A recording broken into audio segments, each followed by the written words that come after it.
Me llamo Heidi, a mis 32 años, jamás pensé que terminaría sin hogar después de una cena familiar un domingo. Cuando mi mamá me gritó que me largara y que nunca regresara, esta vez sí le hice caso. Lo que ella no sabía era que yo llevaba 3 años pagando en silencio la hipoteca de la casa, que era de $2,200 al mes. La cara de sorpresa de mi papá, Richard, cuando me llamó semanas después por un aviso del banco, es algo que nunca voy a olvidar. Si alguna vez has vivido en una familia tóxica, dale like a este video y suscríbete. Cuéntame en los comentarios desde dónde lo estás viendo y quédate para descubrir cómo poner límites cambió mi vida por completo. Crecer en la casa de los Hamilton era como caminar sobre vidrios, sobre todo por mi mamá, Gloria. Desde que tengo memoria, siempre tuvo expectativas imposibles, como si estuvieran hechas para verme fallar. Mi papá, Richard, era el mediador, el que entraba a mi cuarto después de uno de los arranques de mi mamá para decirme que todo estaría bien. Pero en realidad nunca le hacía frente, solo calmaba las aguas un rato hasta que explotaba otra vez. Mi familia éramos 5, mis papás, mi hermano mayor Justin, que tiene 36 años, mi hermana Elizabeth de 34, y yo, la menor, de 32. Como la más chica, me tocó cargar con todas las decepciones de mi mamá. Justin se escapó a la universidad a los 18 y casi nunca regresaba. Elizabeth hizo lo mismo 2 años después, y eso me dejó sola con mis papás en mi último año de prepa, soportando de lleno el carácter crítico de mi mamá. Cada logro mío lo medía con una vara invisible y siempre cambiante. Si yo llevaba una boleta con 5 dieces y un 9, ella se enfocaba en el 9, ¿qué pasó aquí? ¿No estudiaste lo suficiente? Elizabeth nunca sacó menos de 9.5. Esas comparaciones eran constantes y me aplastaban. Hasta mis amistades eran motivo de pelea. Esa tal Olivia se me hace muy vacía, decía mi mamá. No me gusta cómo se viste tu amiga, decía mi mamá cada vez que conocía a alguien nuevo. O me soltaba, ¿y por qué traes esos jeans? Te hacen ver más llenita de lo que eres. Los comentarios sobre mi apariencia empezaron cuando yo tenía como 12 años, y nunca se detuvieron. Pero lo peor eran las peleas sobre mi futuro. Cuando en la prepa le dije que me interesaba estudiar finanzas, se burló, a las mujeres no las toman en serio en eso. Mejor estudia algo práctico, como enfermería. A mí me fascinaban las finanzas, como los números podían contar historias y predecir resultados. Así que, en secreto, apliqué a programas de negocios en contra de lo que ella quería. Mi papá había trabajado 28 años como gerente regional de ventas en una farmacéutica. Ganaba bien, lo suficiente para que mi mamá fuera ama de casa incluso después de que crecimos. Ella se sentía orgullosa de su casa de 5 recámaras, el césped perfecto y los muebles de diseñador. Esa casa era su logro, aunque nunca aportó dinero para mantenerla. Al final, me gradué con honores en finanzas en la Universidad de Cornell. Claro, eso tampoco fue suficiente para mi mamá, porque no entré a Harvard, como ella quería. Aún así, conseguí trabajo en una firma financiera prestigiosa apenas salí de la universidad, y para los 28 ya era asesora financiera senior. Mis clientes confiaban en mí. Mis jefes me valoraban. Pero en las reuniones familiares, mi mamá solo decía, ella es Heidi, trabaja con dinero. Como si mi carrera fuera un pasatiempo sin importancia. Todo cambió hace 3 años, cuando despidieron a mi papá en una reestructuración de la empresa. Tenía 59 años y le costó muchísimo encontrar algo parecido. Sí le dieron un buen finiquito, pero no era eterno. Mi mamá se negó a bajar el nivel de vida o a buscar trabajo. A mi edad, ¿quién me va a contratar? Y no podemos dejar esta casa, ¿qué diría la gente?, decía. Me enteré de sus problemas económicos por accidente, durante una visita. Una noche encontré a mi papá en la mesa de la cocina, rodeado de cuentas, con la cabeza entre las manos. Cuando le pregunté qué pasaba, se quebró y me confesó que ya llevaban 3 meses atrasados con la hipoteca y estaban en riesgo de perder la casa. Sin decirles nada, al día siguiente llamé al banco de la hipoteca. Puse pagos automáticos desde mi cuenta personal para cubrir los $2,200 mensuales de la casa. Era una buena parte de mi sueldo, pero yo tenía ahorros y vivía de manera sencilla, a pesar de mi éxito. Podía pagarlo, y la idea de que mis papás perdieran su casa me parecía insoportable. Nunca les conté lo que había hecho. Con el tiempo, mi papá encontró un trabajo de medio tiempo y decía que con eso alcanzaba para los gastos. Yo fingía creerle.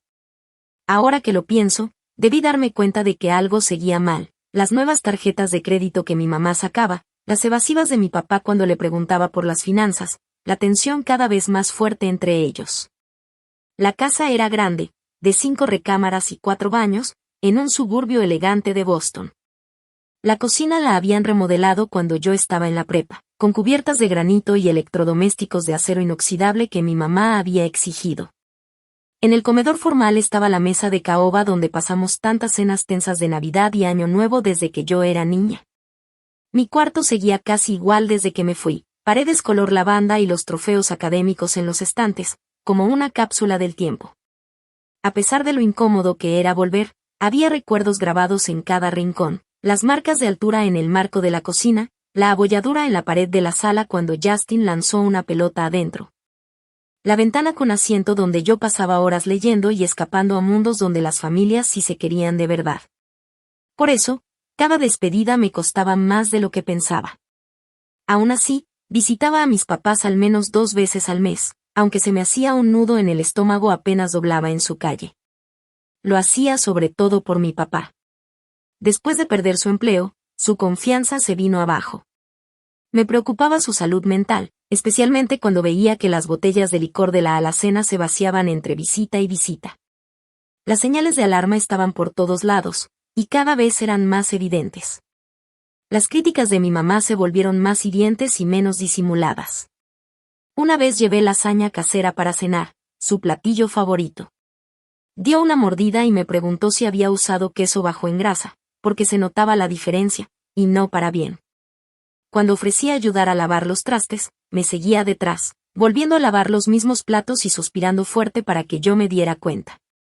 Mientras tanto, mi papá se hacía más chiquito en esas escenas. Se quedaba viendo su plato o de repente recordaba que tenía que revisar algo en el garaje.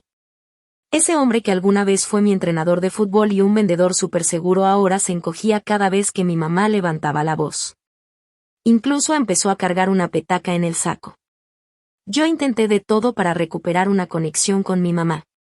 Le llevaba regalos pensados con cuidado, una bufanda de cashmere en su tono de azul favorito, una primera edición de la novela de misterio que había mencionado que quería leer. La invitaba a comer a restaurantes caros. Incluso le regalé un día de spa por su cumpleaños, madre e hija, y gasté más de $600 en tratamientos, de los que después se quejó. El masaje estuvo demasiado fuerte.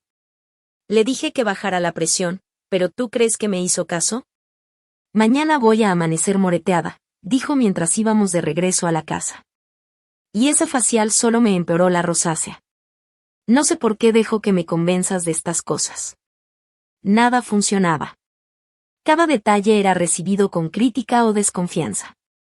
¿Y ahora por qué estás siendo tan buena conmigo? ¿Qué quieres?, me preguntó una vez, como si la amabilidad siempre tuviera un precio. Mi mejor amiga, Sofía, notaba mi falsa sonrisa cada vez que volvía de esas visitas. Una noche, tomando vino en mi departamento, por fin me derrumbé y le conté todo, incluyendo los pagos de la hipoteca que había estado haciendo en secreto.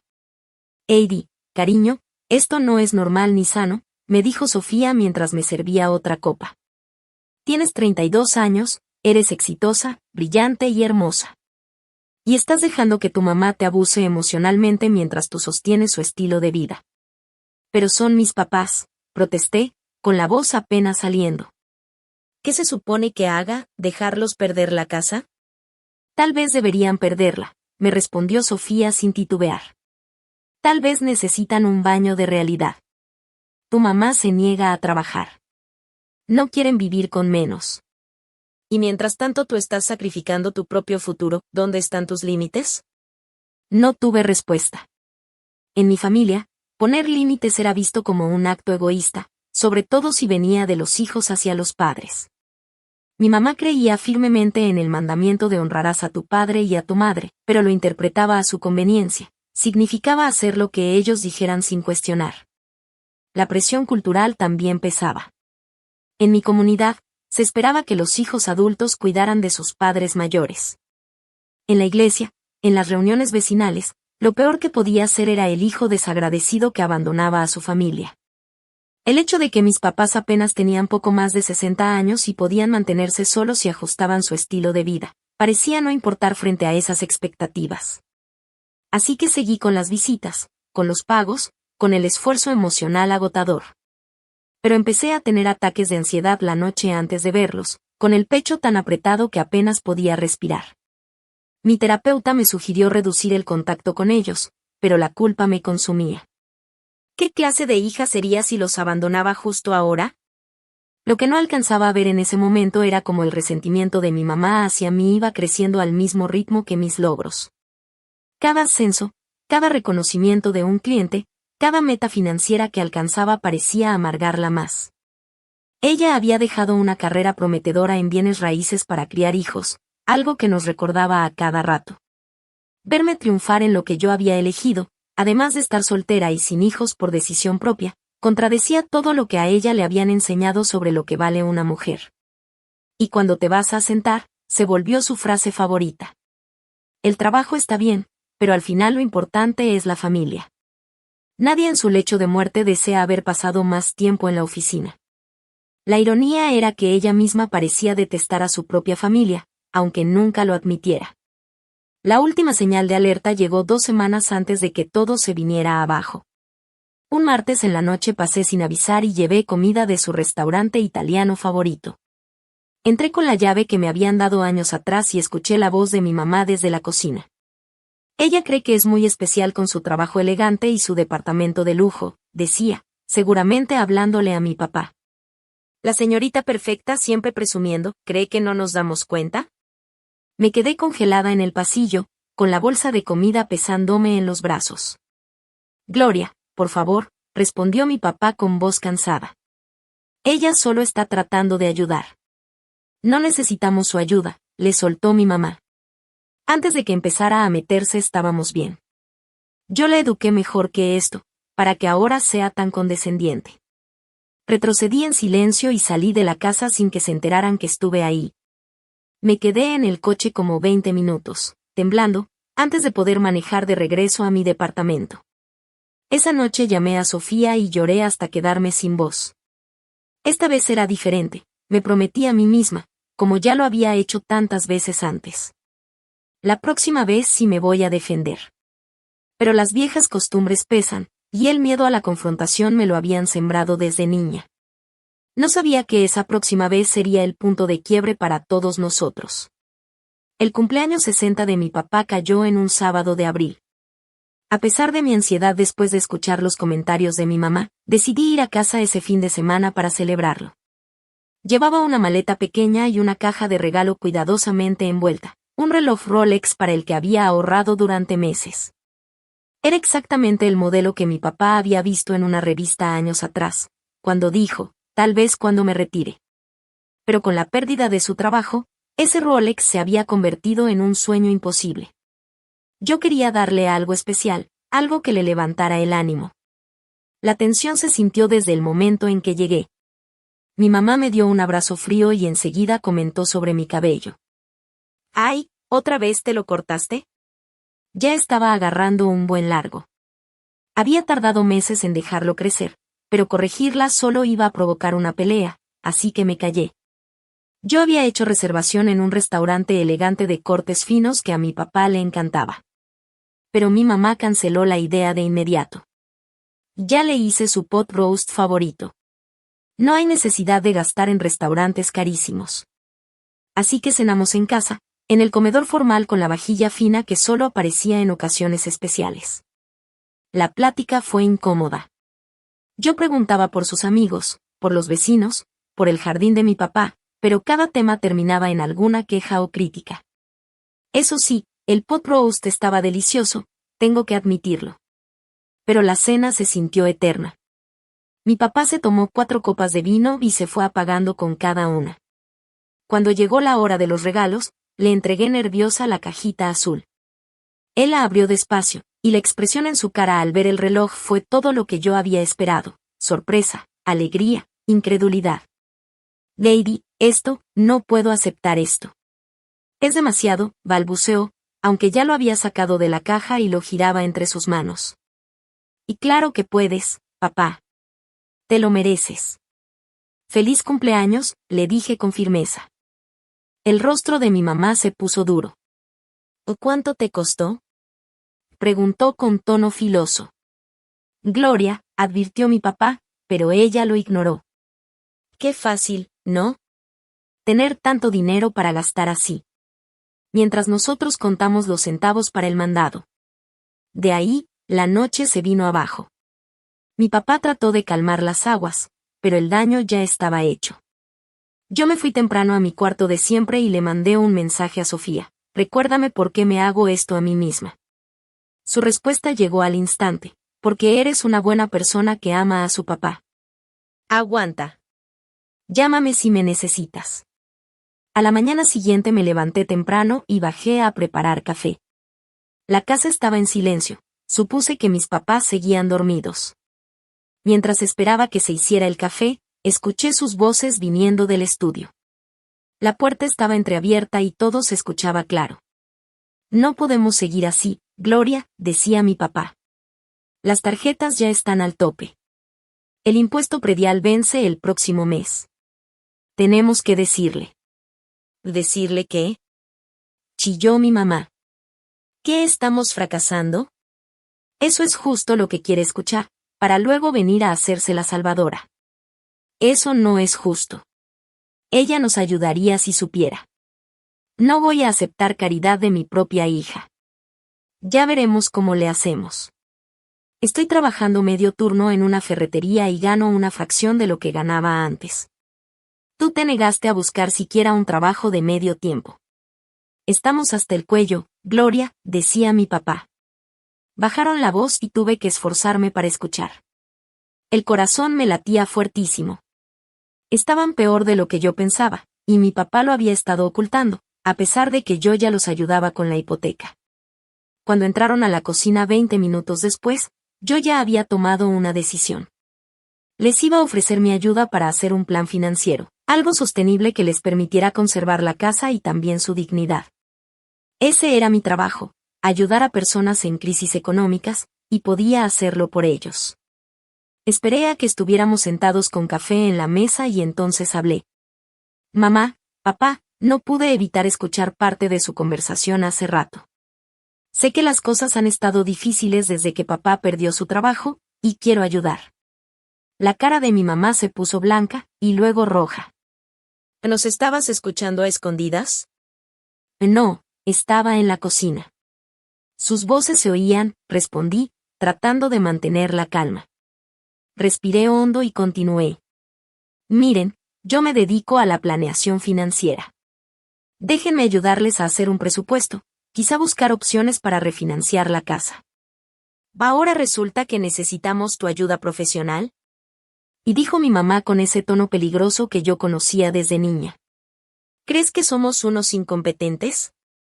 ¿Que no podemos manejar nuestras propias cosas? Y eso no es lo que dije para nada, traté de sonar tranquila. Solo parece que la situación es seria, y yo tengo recursos y conocimiento que pueden servir. Claro que sí. Soltó con sarcasmo.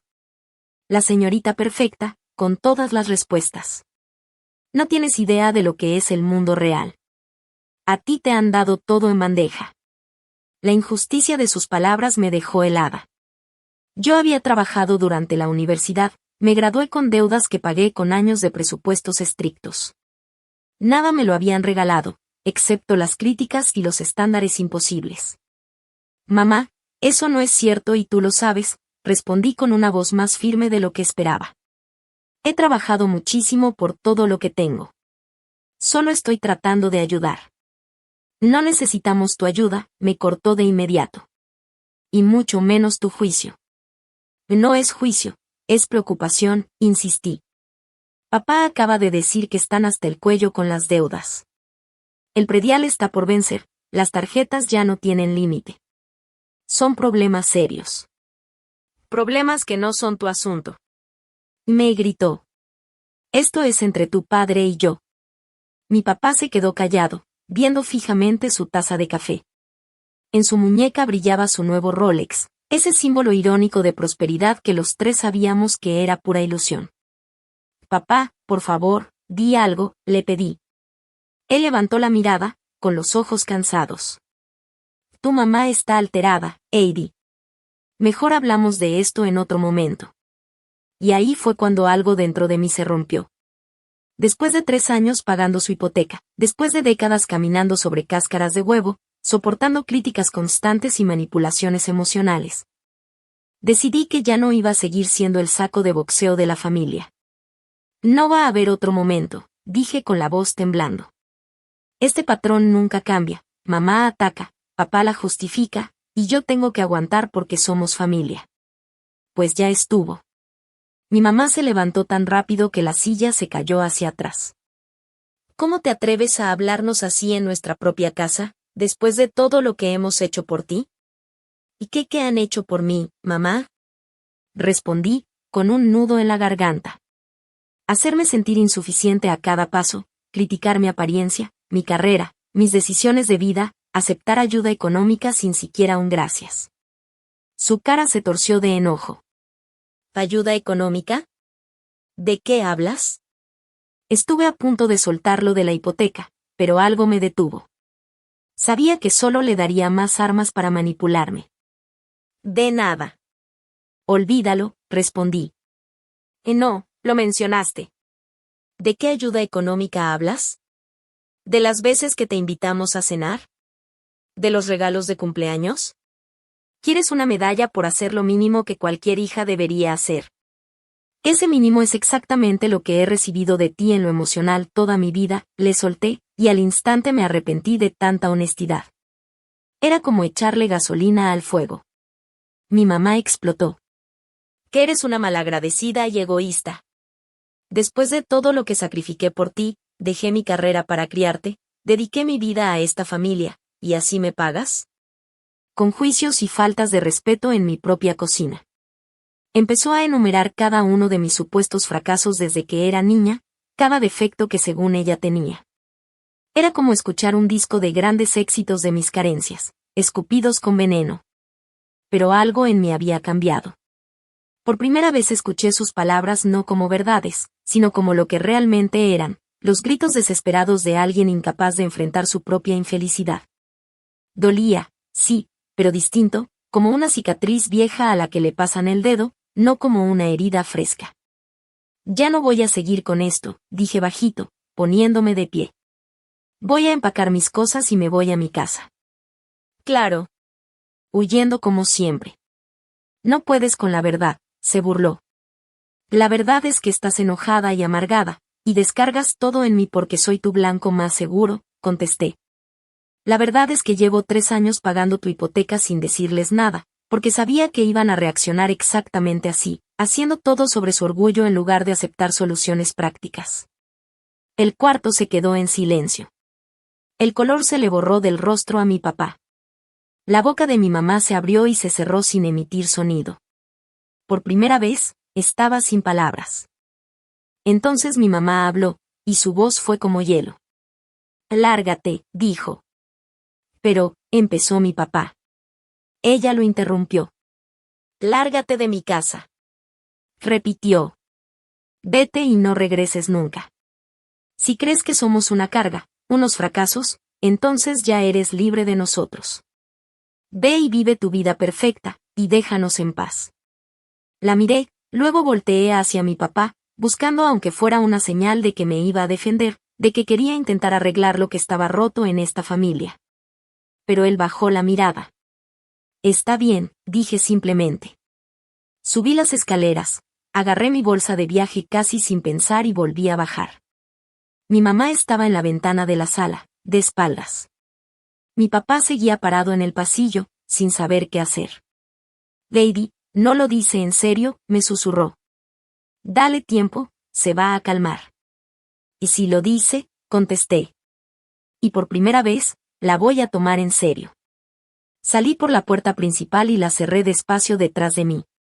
Mientras manejaba, vi por el retrovisor la casa donde crecí, sin imaginar que sería la última vez que la vería como alguien bienvenido ahí.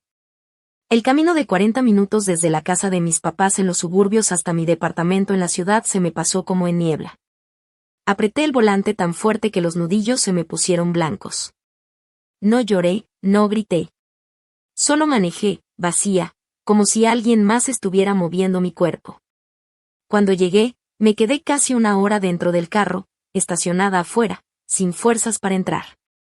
Hasta que mi celular sonó con un mensaje de Sofía. ¿Cómo va tu fin de semana de cumpleaños? ¿Sobreviviendo? La llamé de inmediato. Para mi sorpresa, mi voz sonaba firme mientras le contaba todo lo que había pasado. Pero cuando llegué a la parte de las últimas palabras de mi mamá, me quebré. Me dijo que me fuera y que nunca regresara, alcancé a decir, y entonces las lágrimas salieron sin control.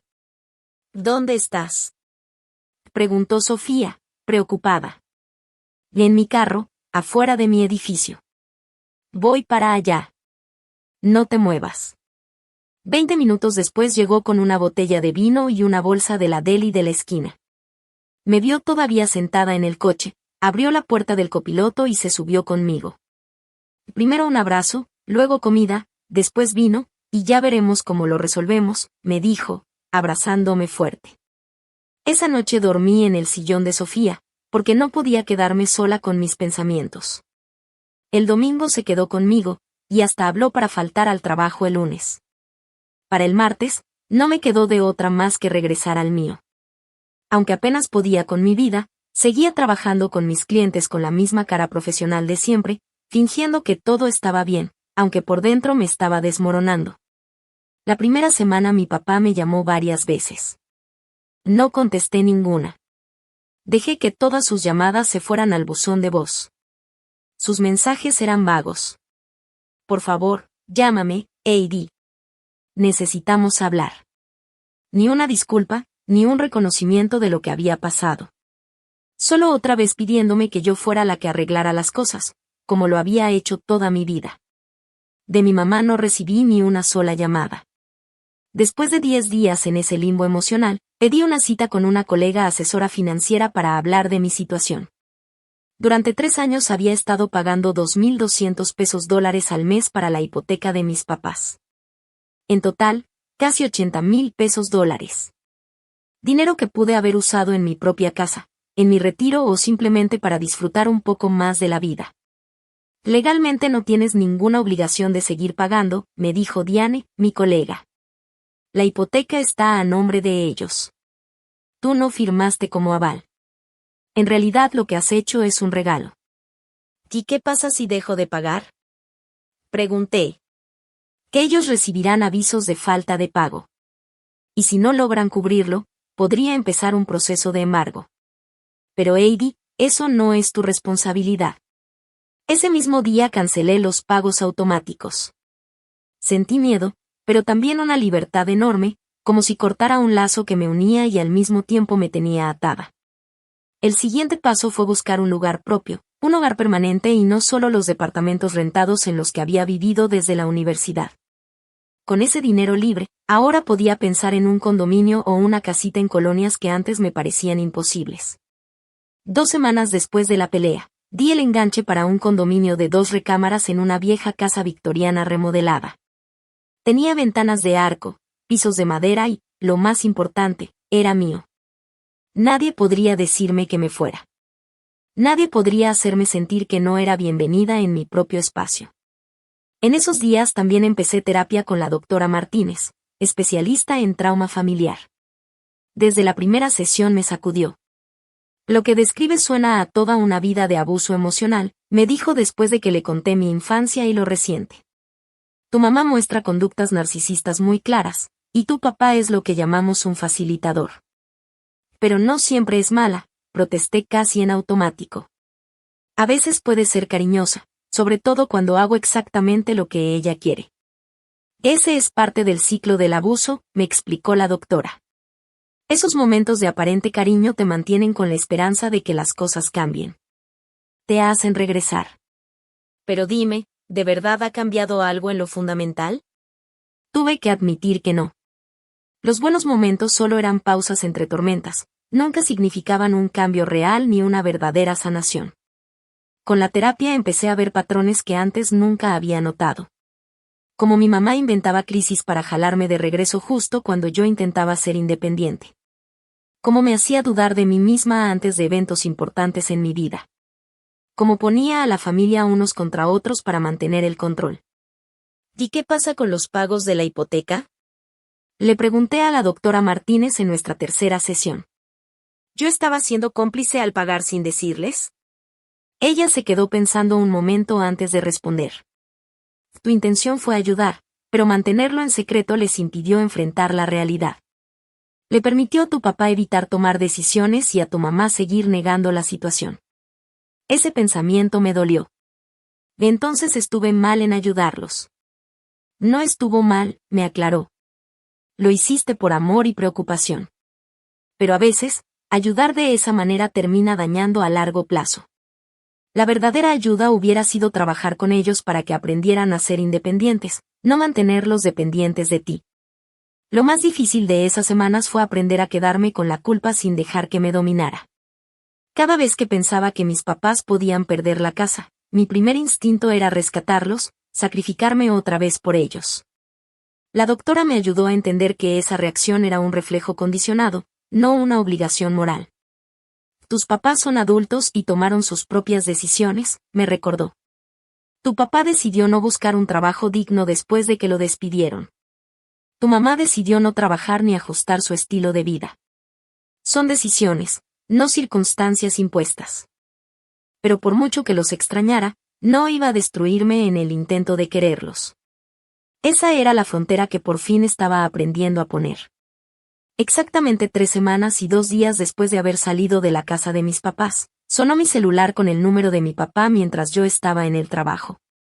Lo había estado esperando, pero aún así me pegó un nudo en la garganta al ver su nombre en la pantalla. Estaba sola en mi oficina, entre citas con clientes. Respiré profundo y contesté. Hola, papá. Soy Heidi. Se escuchó aliviado de que le hubiera contestado. ¿Cómo estás, hija? La manera tan casual en que me habló, como si nada hubiera pasado, me dejó desconcertada. Estoy bien, respondí con cuidado. ¿Y tú? Pues ya sabes, aquí vamos. Hubo una pausa incómoda. Nos has hecho falta en las comidas de los domingos, dijo. Yo guardé silencio. Si él quería fingir que todo estaba normal, tendría que hacerlo sin mi ayuda. Tu mamá ha estado preguntando por ti, añadió, aunque yo sabía que era mentira. Si mi mamá preguntaba, no era por preocupación. Ah, sí. Respondí con voz neutral. Él se aclaró la garganta. Bueno, ya sabes cómo es. Tiene su orgullo. Pero sé que se arrepiente de lo que pasó. ¿Y ella dijo eso? Pregunté. Otro silencio. O no con esas palabras, pero sé que sí. Mi corazón se hundió. Nada había cambiado. Él seguía justificándola, esperando que yo aceptara lo inaceptable. Papá, ¿por qué me estás llamando? Pregunté directo. ¿Acaso un padre no puede llamar a su hija solo para saber cómo está? Intentó sonar ligero, pero no lo logró. Después de 3 semanas de silencio, después de que mamá me corrió de la casa, no, eso no es solo checar cómo estoy. Suspiró, y me lo imaginé pasándose la mano por el cabello ralo, ese tic nervioso que tenía desde siempre. Heidi, tu mamá estaba molesta. Dijo cosas que no sentía. Ya sabes cómo se pone cuando siente que la acorralan. Sí, lo sé. Lo he sabido toda mi vida. Pero eso no lo hace correcto. Nadie dice que esté bien, retrocedió. Pero la familia es familia. Tenemos que perdonarnos. El perdón requiere que uno reconozca lo que hizo y que haya un cambio. Papá, mamá ha reconocido lo que pasó. ¿Ha cambiado algo?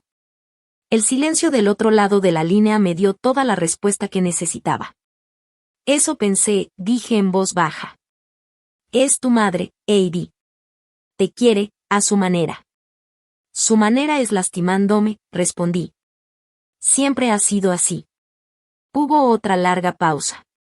Podía escuchar su respiración, como si juntara valor para decir lo que en verdad lo había hecho llamar. «¿Hay algo más?», dijo al fin. «¿Sabías que el banco nos mandó un aviso sobre la hipoteca?». El corazón me empezó a latir con fuerza, pero mantuve mi voz tranquila. «¿Qué tipo de aviso?». «Primero uno de pago atrasado, luego otro. Ahora amenazan con iniciar el embargo si no nos ponemos al corriente». «No lo entiendo». «Los pagos siempre se hacían de manera automática». «¿Sí?». Pregunté.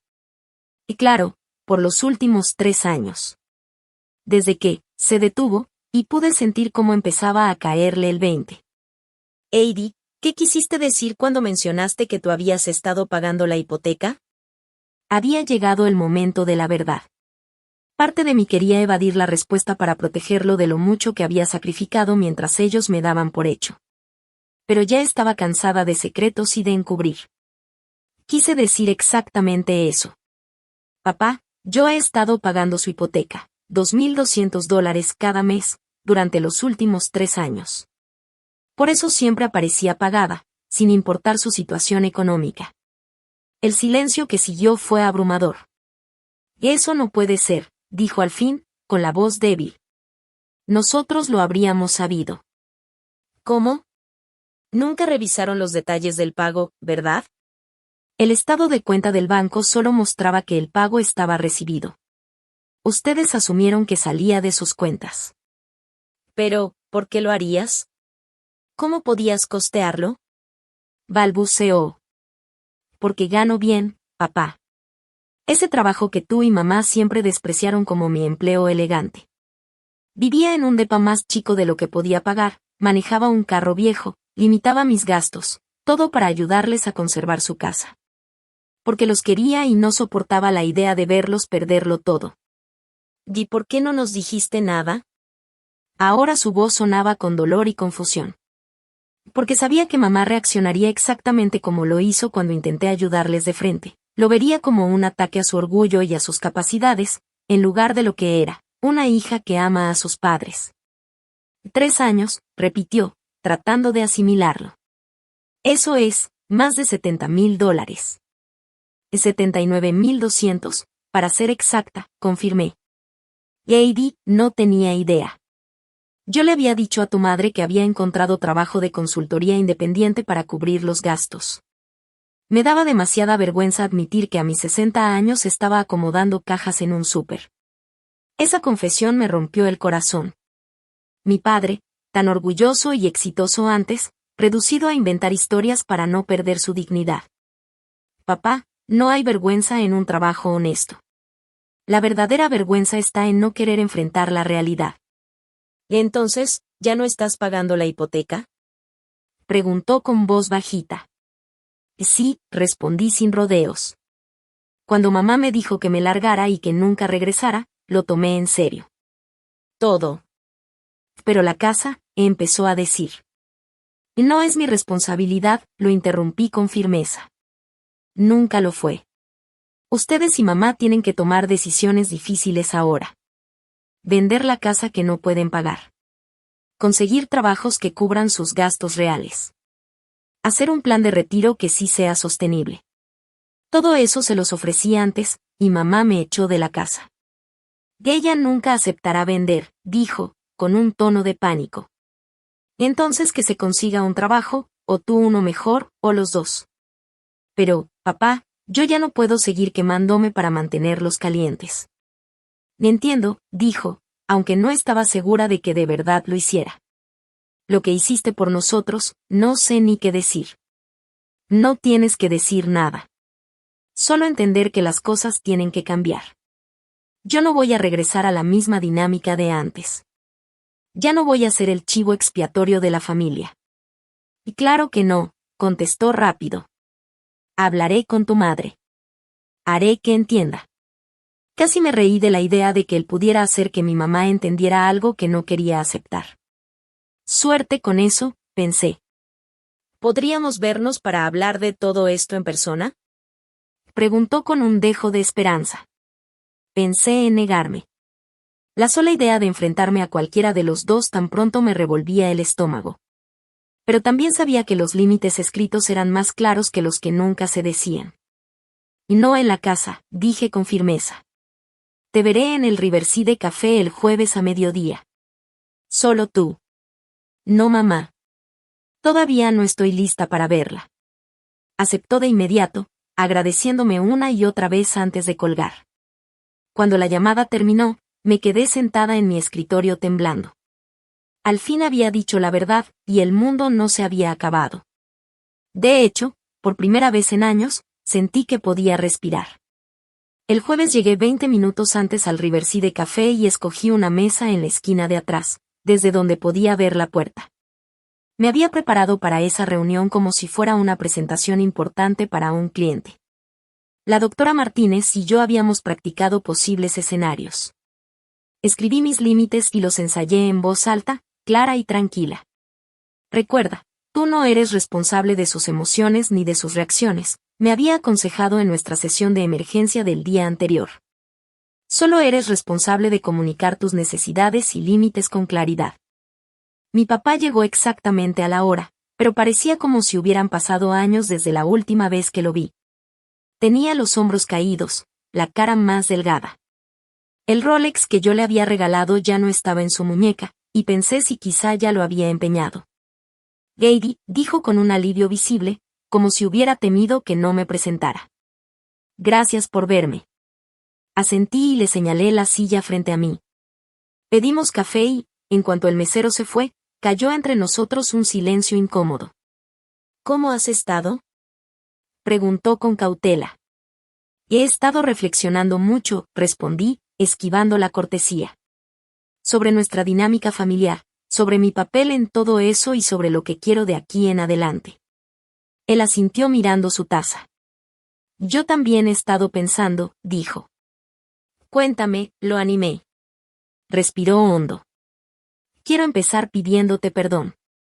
No solo por lo que pasó ese día, sino por años de no haberte protegido de la ira de tu madre, por permitir que fuera su blanco, por tomar tu apoyo sin reconocerlo. Fue más autoconciencia de la que yo esperaba, y por un momento me descolocó. Gracias por decirlo, alcancé a responder. Después de que hablamos por teléfono, revisé los estados de cuenta del banco, continuó. Vi la verdad. Durante 3 años tú nos has estado sosteniendo, mientras yo fingía que todo estaba bien. Levantó la mirada con los ojos húmedos. Me siento avergonzado, Heidi. Muy avergonzado. No te hablé de esos pagos para que sintieras vergüenza, le aclaré. Lo hice porque te quiero y quería ayudar. Lo sé, dijo limpiándose las lágrimas con una servilleta. Pero de alguna manera eso lo hace peor. Un padre debería proveer para sus hijos, no al revés. Al menos no mientras los padres aún son capaces. Y esto no se trata de roles de género ni de expectativas tradicionales, papá. Se trata de honestidad y reciprocidad. Yo con gusto los habría ayudado si hubieran sido honestos con su situación, y si esa ayuda hubiera sido recibida con gratitud en lugar de hostilidad. Él asintió, aceptando mis palabras.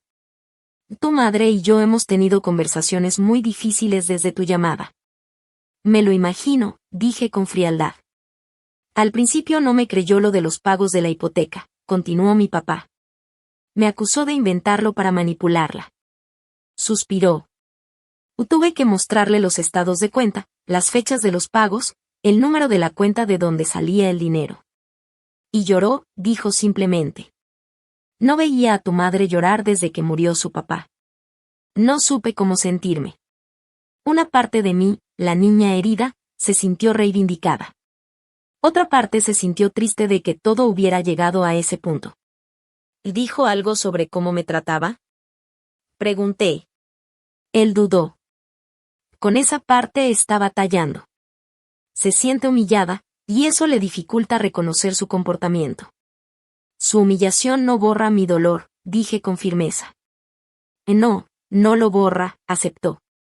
Por eso le pedí que viniera hoy a disculparse contigo. Mi corazón dio un brinco. ¿Qué? Te dije que no estaba lista para verla. Lo sé, y lo siento, pero pensé que si al menos la escuchabas. En ese momento se abrió la puerta del café y mi madre entró. nos vio de inmediato y caminó hacia nuestra mesa. Sentí que me faltaba el aire, atrapada entre mis límites y la confrontación que se acercaba. Me tendiste una trampa, le solté a mi papá, con la voz baja pero llena de enojo. Perdóname, repitió él, sin saber qué más decir. Pensé que sería mejor así. Mi madre llegó a la mesa y se quedó de pie junto a nosotros, incómoda. Se veía distinta, más pequeña de lo que recordaba. Su cabello, siempre perfecto, estaba recogido en una simple coleta, y casi no traía maquillaje. Igual que mi papá, parecía haber envejecido de golpe. Hola, Heidi, dijo con una voz inusualmente apagada. No la invité a sentarse. Papá me dijo que vendrías, a pesar de que le pedí explícitamente que me viera solo a él. Ella se estremeció con mi tono. Sí, necesitaba verte. ¿Por qué? Miró a mi papá, quien le hizo una seña de ánimo. ¿Puedo sentarme? Preguntó. Pensé en decirle que no, pero armar un escándalo en el café solo lo haría más difícil. Está bien. Tomó la tercera silla, apenas sentándose en la orilla como si estuviera lista para salir corriendo. Nos quedamos en un silencio tenso hasta que llegó el mesero y le pidió su orden. Solo pidió un vaso de agua, casi en un susurro. Cuando se fue el mesero, respiró hondo. Tu papá me enseñó los estados de cuenta de la hipoteca, dijo ella. Nada nuevo, respondí, seca. Yo no sabía, continuó. Todo este tiempo pensé que estábamos saliendo adelante. Pensé que los trabajos freelance de Richard eran los que cubrían los gastos. No tenía idea de que eras tú, se quedó callada, incapaz de terminar la frase. Pagando tu hipoteca. Sosteniéndolos. Siendo la adulta en la relación, rematé con frialdad. Ella se estremeció otra vez. Sí. ¿Y de qué hubiera servido que lo supieras? Me habrías tratado mejor. Sus ojos se abrieron por lo directo de mi pregunta. No lo sé. Quiero pensar que sí, respondió al fin, con honestidad. Pues ahora ya sabes. Y ya se acabó. Sí, dijo en voz baja.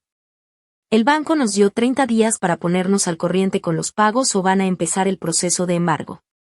Ese ya no es mi problema, dije, y sentí que las palabras eran crueles pero necesarias. No, no lo es, aceptó, para mi sorpresa. Estamos viendo opciones. Richard ya aplicó a trabajos mejor pagados. Yo tengo una entrevista mañana en una inmobiliaria, como recepcionista. Me quedé en shock. Mi mamá no había trabajado desde antes de que yo naciera.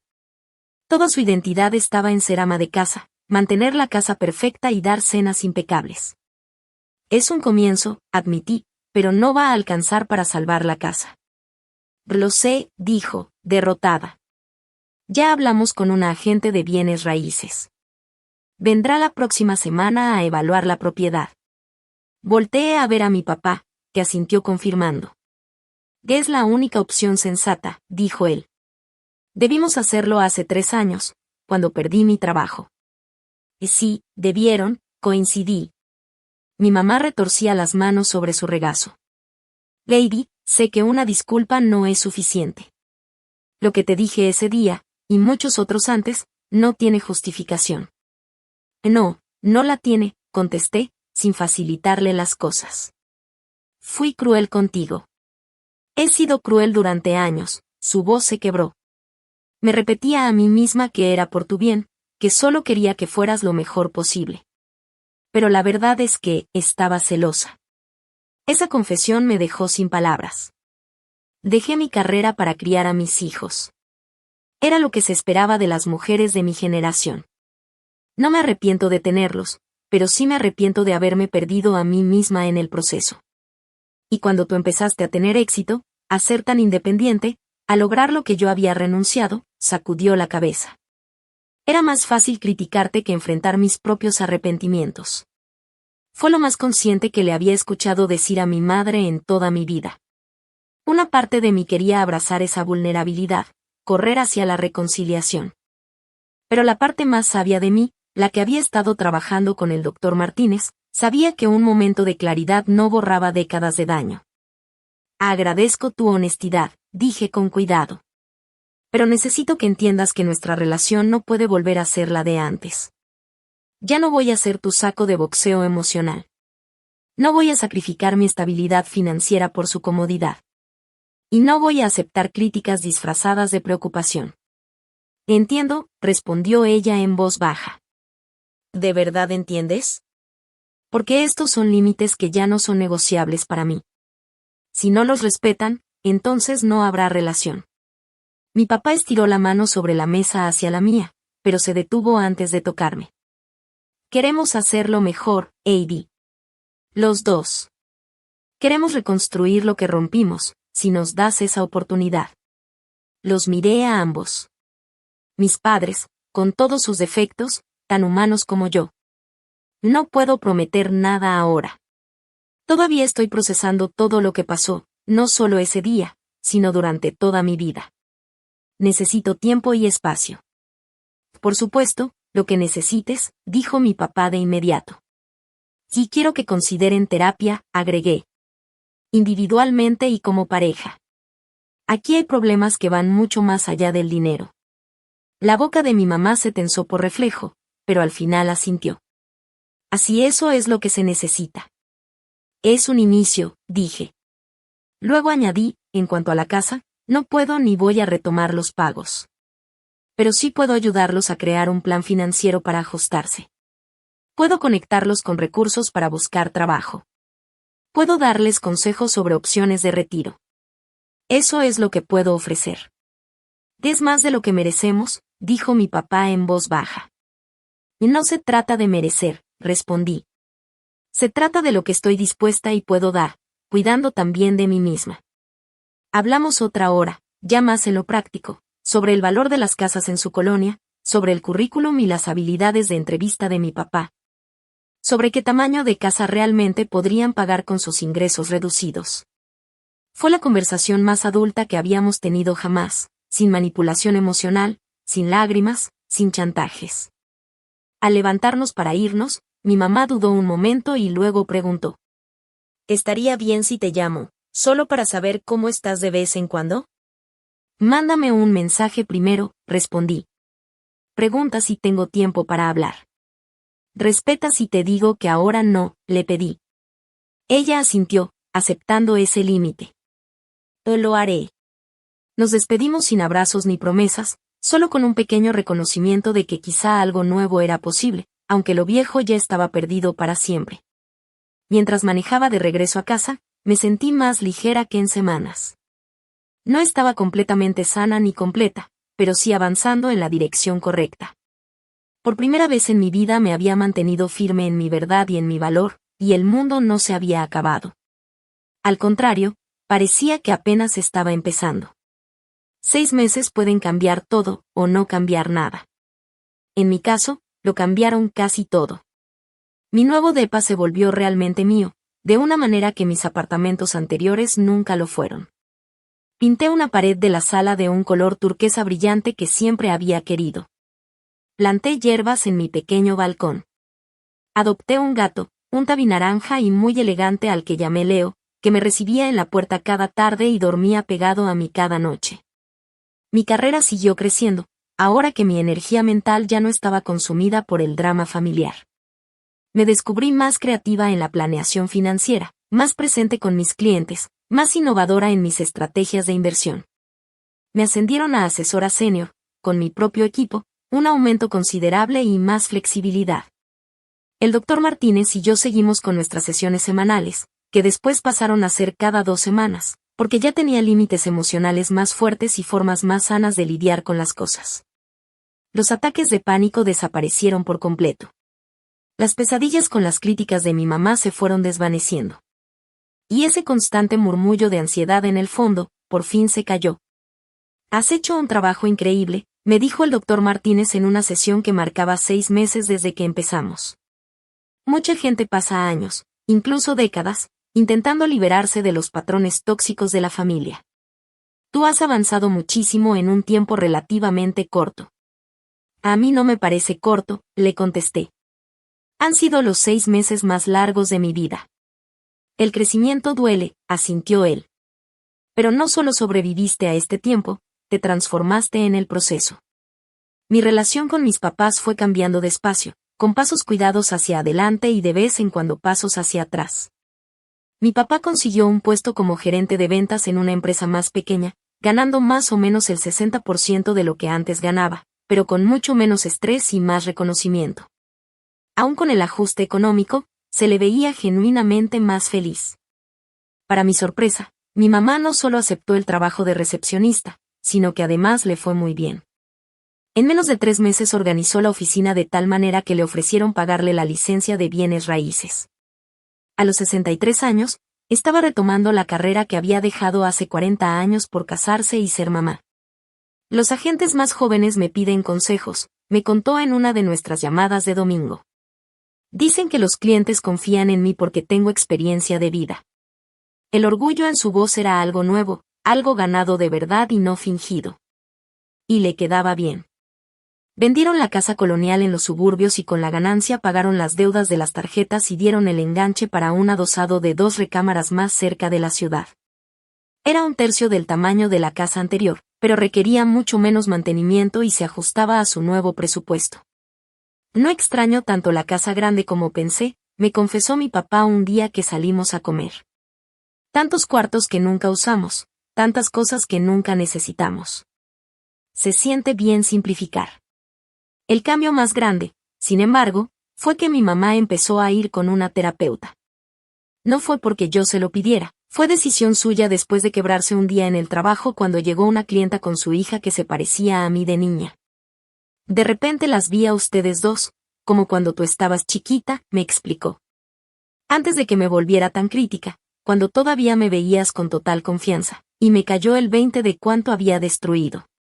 La terapeuta la diagnosticó con tendencias narcisistas que venían de sus propios traumas de infancia, un patrón que sin querer había repetido. El proceso era difícil y muchas veces doloroso.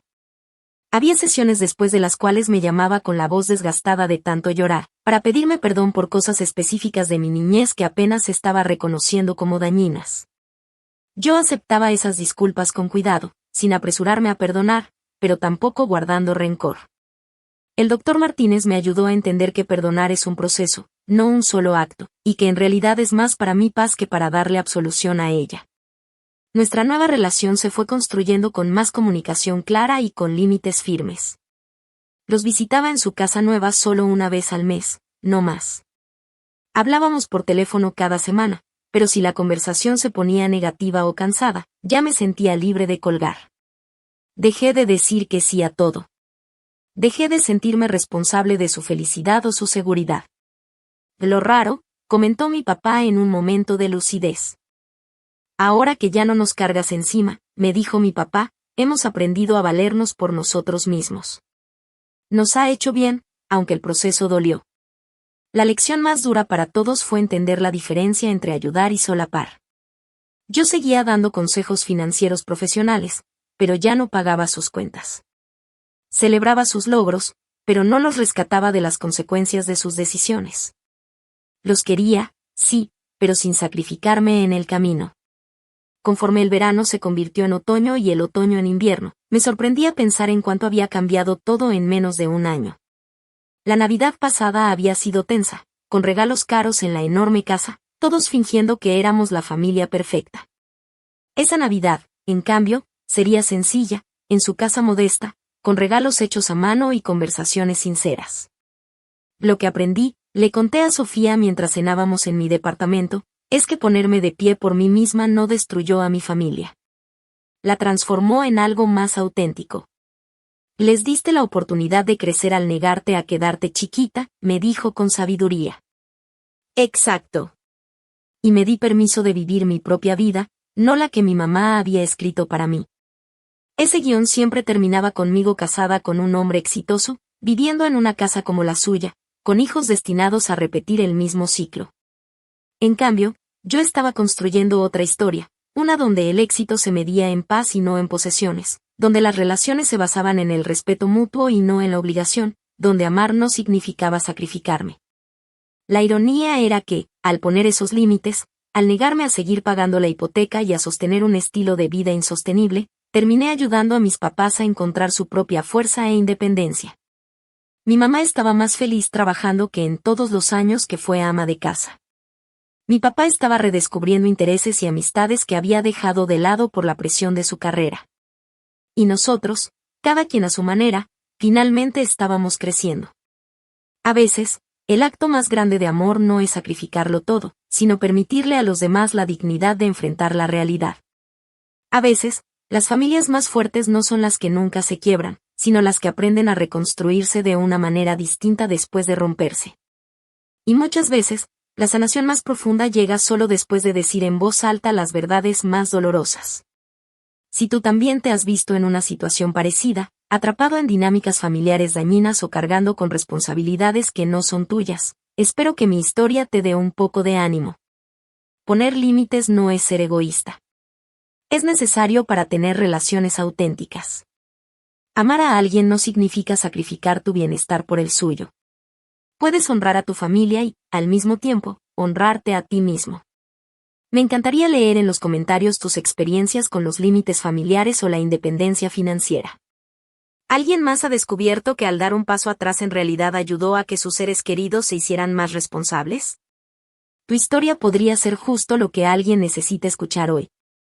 Si este mensaje te hizo sentido, dale like a este video y suscríbete al canal para más pláticas sinceras sobre la familia y el crecimiento personal.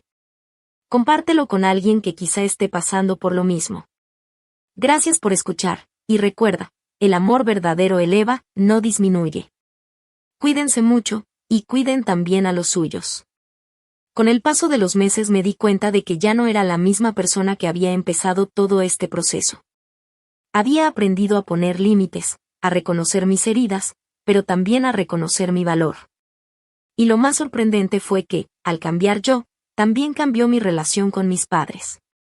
Mi mamá, con su nuevo trabajo y su terapia, empezó a mostrarse más humana, más humilde. Ya no era esa mujer que quería controlarlo todo, sino alguien que por fin entendía que pedir perdón no la hacía débil, sino valiente. Mi papá, por su parte, se veía más ligero, más libre, como si al soltar la fachada de proveedor perfecto hubiera encontrado una nueva manera de disfrutar la vida. Y yo dejé de sentirme responsable de cargar con todo. Dejé de vivir bajo un guión que no era mío. Empecé a escribir mi propia historia, una donde el éxito no se mide en casas enormes ni en apariencias, sino en paz, en autenticidad y en la capacidad de amar sin perderme a mí misma. Ese diciembre, cuando nos reunimos en su nuevo hogar, fue diferente. No había regalos carísimos ni sonrisas fingidas. Había una mesa sencilla, risas genuinas, y conversaciones que antes habríamos evitado. Por primera vez, sentí que estábamos juntos no por obligación, sino porque queríamos estarlo. Aprendí que la verdadera fuerza de una familia no está en nunca fallar, sino en aprender a levantarse de otra manera. Y que el amor verdadero no pide que te sacrifiques hasta desaparecer, pide que te cuides, para que puedas dar lo mejor de ti. Hoy puedo decir, sin miedo, que mi familia y yo seguimos en construcción. No somos perfectos, y quizá nunca lo seremos. Pero ahora caminamos con más verdad y con más respeto. Y eso, para mí, ya es suficiente. Así que, si tú también estás pasando por algo parecido, recuerda esto: poner límites no destruye el amor, lo purifica. No tengas miedo de soltar lo que no te corresponde. A veces, la única manera de salvar a quienes amas, es dejar que aprendan a sostenerse solos.